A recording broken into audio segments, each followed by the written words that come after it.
श्रीलंका और अफगानिस्तान में जो ये मैच कल था उसमें 90% चांस तो श्रीलंका का ही था, 30% चांस अफगानिस्तान का था।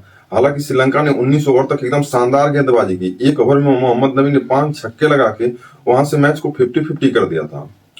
लेकिन बावजूद इसके हमें पूरा विश्वास था, क्योंकि श्रीलंका की बैटिंग लाइनअप ही 9 नंबर थी और वो भी एक्सपीरियंस और वो भी शानदार बल्लेबाजी, जिसकी वजह से हमें ये लग रहा था कि 170 रन भी कम पड़ जाएंगे।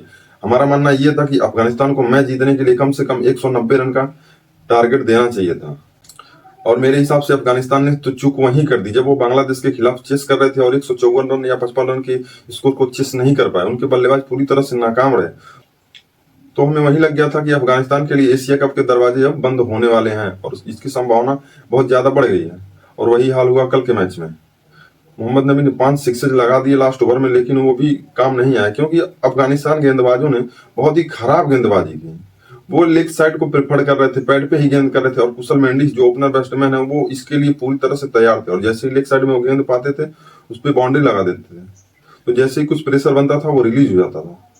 नूर अहमद से सबको इतनी उम्मीदें थी, लेकिन वो 10 रन पर ओवर के हिसाब से रन दे रहे थे, जिसकी वजह से ही अफगानिस्तान 170 रन के टारगेट को भी डिफेंड नहीं कर पाई। हालांकि मोहम्मद नबी ने बैटिंग के बाद बॉलिंग में भी अपना जलवा बरकरार रखा, लेकिन वो काफी नहीं था।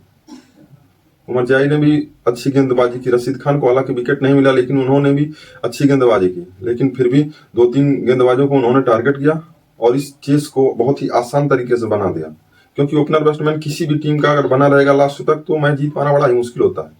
और मैच हारने के बाद रशीद खान भी बहुत निराश थे। वो बोले थे कि हमने बहुत तैयारी की थी, हमने बहुत ही ट्रेनिंग की थी, इसके लिए हमने बहुत मेहनत की थी।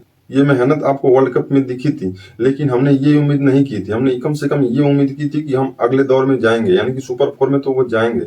लेकिन इतनी निराशाजनक प्रदर्शन होने के बाद होना अफगानिस्तान के लिए भी सोचने वाली बात होगी, क्योंकि अफगानिस्तान कम से कम टॉप 4 में तो डिजर्व करती थी। बांग्लादेश से तो उन्होंने अच्छी क्रिकेट खेला था, लेकिन कभी उनके बल्लेबाज साथ नहीं दिया तो कभी गेंदबाजों ने साथ नहीं दिया। दोनों जब कॉम्बिनेशन बैठेगा नहीं तो आप मैच नहीं जीत पाओगे।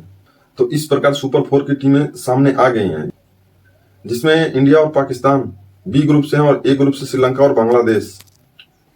असली एशिया कप तो माने अब स्टार्ट होगा, क्योंकि इसमें जितनी भी टीमें हैं अब एक दूसरे से एक एक गेम खेलेंगी, यानी कि अभी कम से कम एक टीम 3 मैच खेलेगी।